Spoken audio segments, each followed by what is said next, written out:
So good morning everyone. Please stand guys. And Mr. Camilo, can you lead the prayers?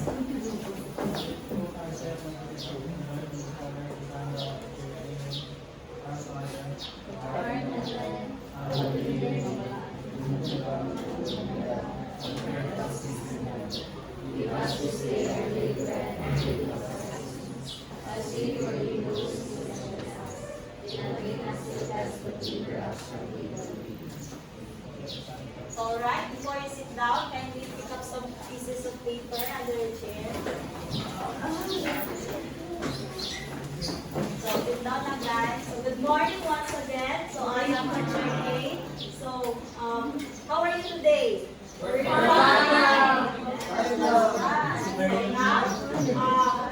Let's proceed to our short activity. So I will show a picture and you will determine if this object is a matter or not. Alright? Yes, ma'am. Not I. Picture number 1, chalk. Is it a matter or not? Mother! Silence. Yes.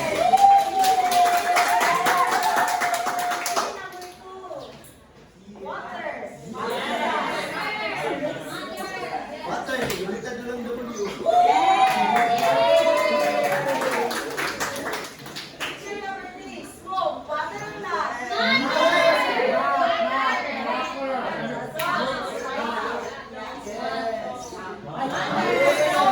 Considered as matter. So now, picture number 4, heat.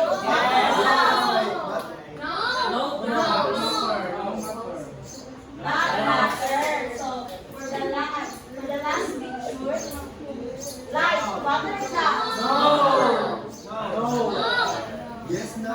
Alright, very good guys. And now I have here a question. So these are the correct answer. So question number 1. What similarities do you observe in the first 5 of the given sample? So I will call someone. Where is Mr. Masinadi? Masinding. Masinding.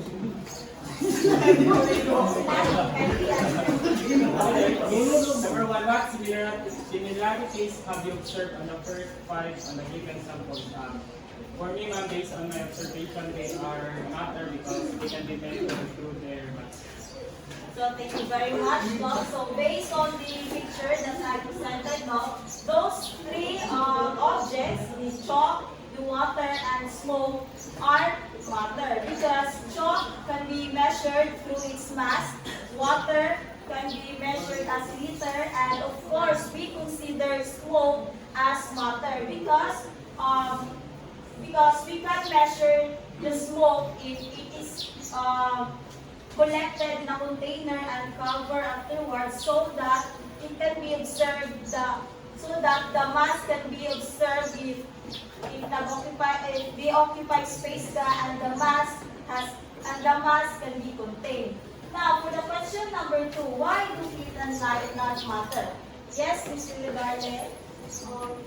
Heat and light are not a matter because since they don't have a mass and they don't occupy a space. So when we say heat, heat is an energy in transit, while the light is a form of energy. Thank you so much. Very good, no? According to Miss Ashley, that heat and light are not matter because heat is a form of energy, and energy is not a matter, and it is not composed of atoms or molecules. Same as the light, no?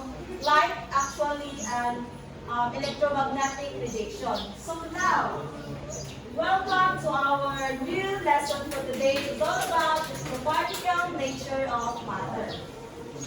But before that,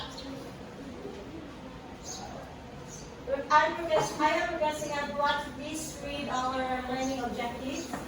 At the end of the session, the student should be able to explain the properties of solids, liquids, and gas, recognize the importance of understanding the particle nature of matter in everyday life, create a concept map that shows their understanding of the properties of solids, liquids, and gases, activity, I want you to go to your group and make a circle. So this will be the group 1. Guys, group 2 and group 3. So please make a circle now for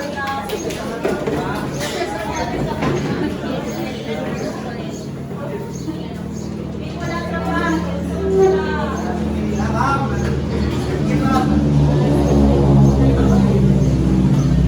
Yes, guys, hurry up.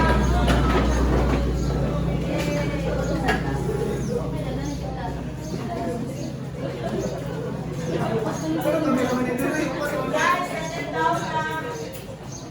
So now, in your group, I want you to watch and observe carefully sa video, no? Because later, I will call someone to answer my question. So this is a short clip lang yun siya, guys. Wala siyang music, ay wala siyang one audio. So please pay attention. Repeat ko lang kung siya kabuhan. Yes. Hindi, wala dito yung audio ako. Ito yun ang ina. So chalk na.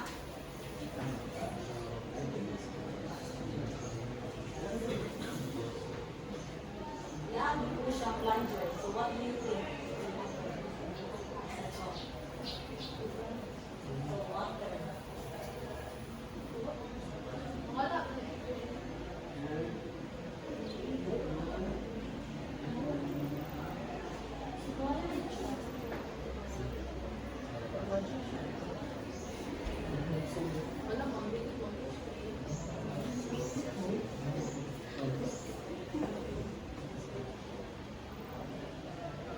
Next is air.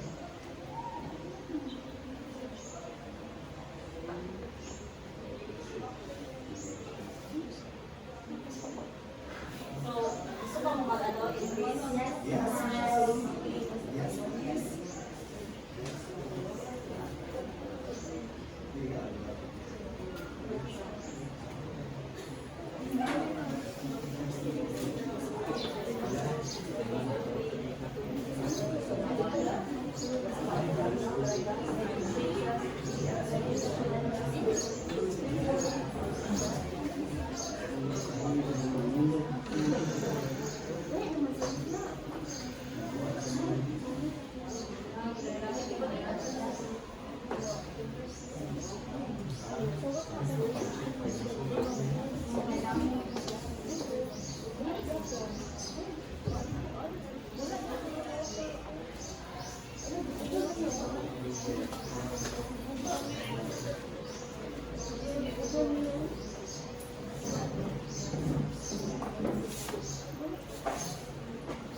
So now, I will give you 3 minutes to discuss with your groups about your observation based on the video.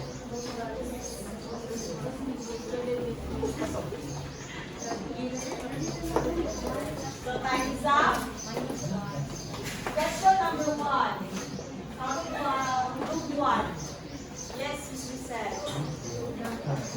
So, based on the observation, the chalk decided to make was visible because we all know that chalk is solid and also we can see in the video this is So thank you for your answer. But before that, we'll just go back to your answer later because I will just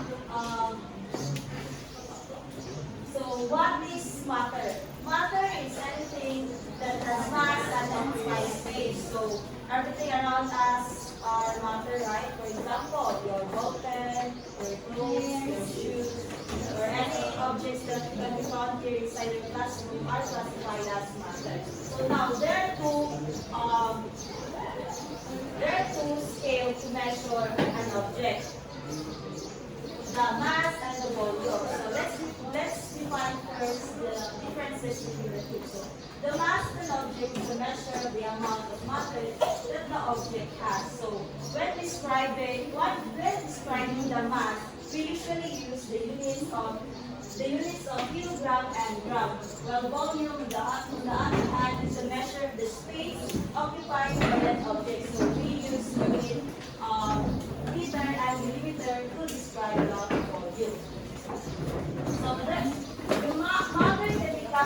as three states. So solid, liquid, and gas. Now, there are four characteristics of the particle nature of matter. So please everyone read, secondly. Matter is composed of many particles. The particles have spaces between them. The particles are moving all the time. The particles of matter are not each other. So thank you very much, no? And we will encounter this along the way. So let's go back to the question number 1. So according to Ms. Giselle, that chalk inside the syringe was incompressible. And that is correct because it's solid. Particles are packed tightly together in a fixed arrangement. And particles can vibrate but not move. So based on the video, chalk being solid, it cannot compress the particles because the particles are closely packed together, and particles of solid are held together by strong forces. So that is why the spaces between the particles are extremely small, and there is no way for them to get closer by Diyos. So that's why it's compressible siya. Now, for the question number 2. Yes, question number 2. Would like to answer? Yes, Ms. Aina. So how did the water react to the pressure of the light? So with the presence of the syringe and the water inside, in the presence of the plunger with the water inside the syringe, the water is not compressible, just like the solid. So thank you very much, no? And that is correct because in liquid, particles are close together with no distinct arrangement, and particles can move and slide around each other. So based on the video, no, when the plunger, based on the video, in liquid, the plunger could not push the syringe with water because we all know that water is not as compressible as air. So the particles, because liquid has a fixed volume but no definite shape, so the particles are closer together, but it's difficult for them to close pa dyan, Mario. So yeah, that's why liquid is incompressible, same as solid. Now question number 3. Yes, Ms. Sibyl, and Mr. Sibyl. The question is, why do you think the syringe moved or reacted in the way it did when the air was compressed inside? So for me, ma'am, we all know that air is a type of gas, and gas can be able to move freely in all parts of the container. And that is why the plunger moves as it was being compressed. So thank you very much. Very good, no? In gas, particles are free floating with no distinct arrangement, and particles move and collide with each other. So based on the video, air being a gas can be compressed because there are large spaces between the particles, diba? Because gas has no fixed volume and shape. That is why particles are freely moving, and of course, pag i-push mo siya ang plunger, the particles become closer together. So, am I understood? Yes! So now, let's proceed to our next activity. So, this is our phases of matter pala. So, these are the property of solid, liquid, and gas. So, as you can see, yeah. Okay. So, let's proceed to our activity now. So, wait lang guys. I forgot.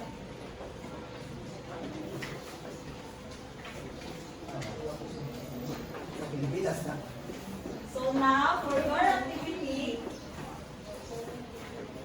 you will create a concept map. So, I have here the printed materials for your reference. So, this will be the group 1. Group 1. Group 2. And group 3. So, guys, please.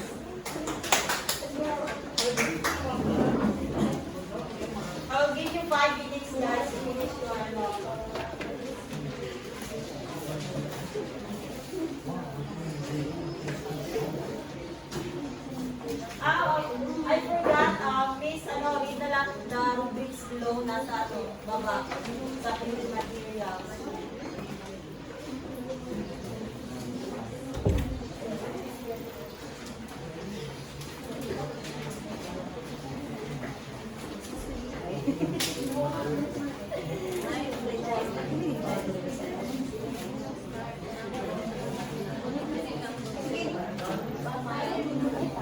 So time is up. I think everyone is ready now. So thank you, group 1. Now group 2. Yes, thank you very much. And now let's proceed to group 3.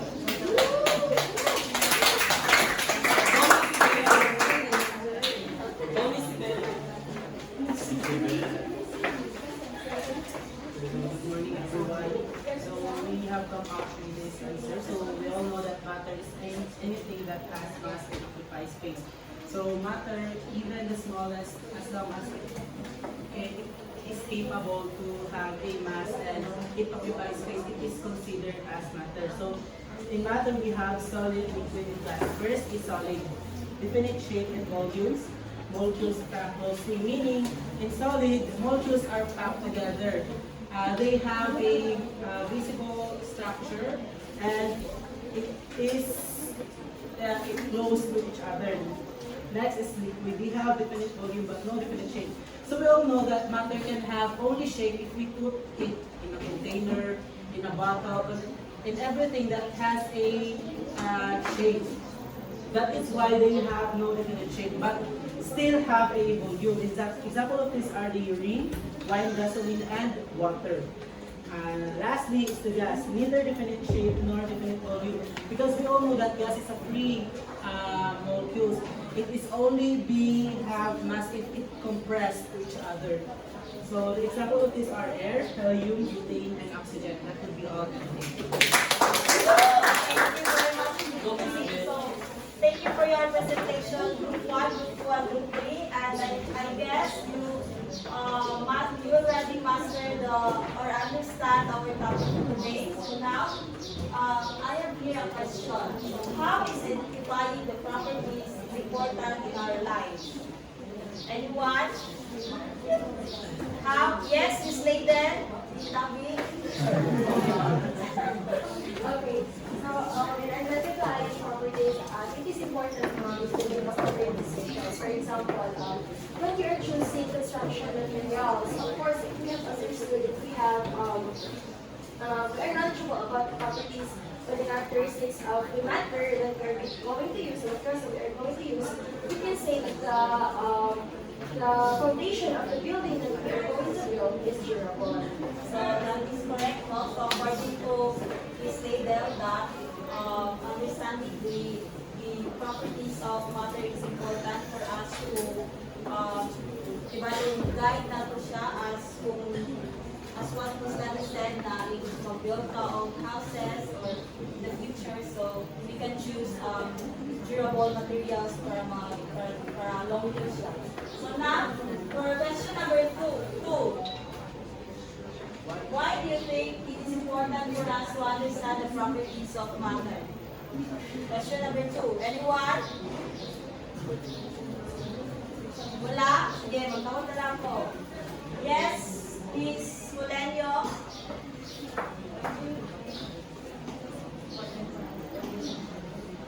Understanding it allows us to comprehend substance and texture. Also provides an insight into the physical world around us. So thank you very much. So now, for the question number 3, who wants to summarize our topic? Yes, Miss Hazel?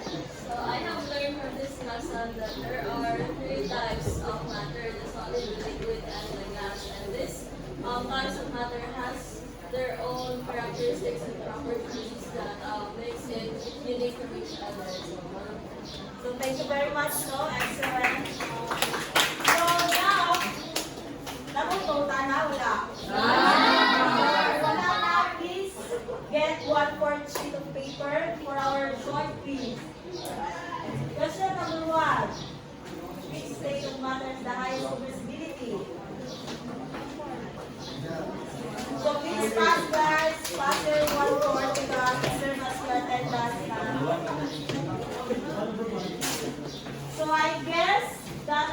all for today. And for your assignment, write the answer one half sheet of paper, guys, and submit it tomorrow.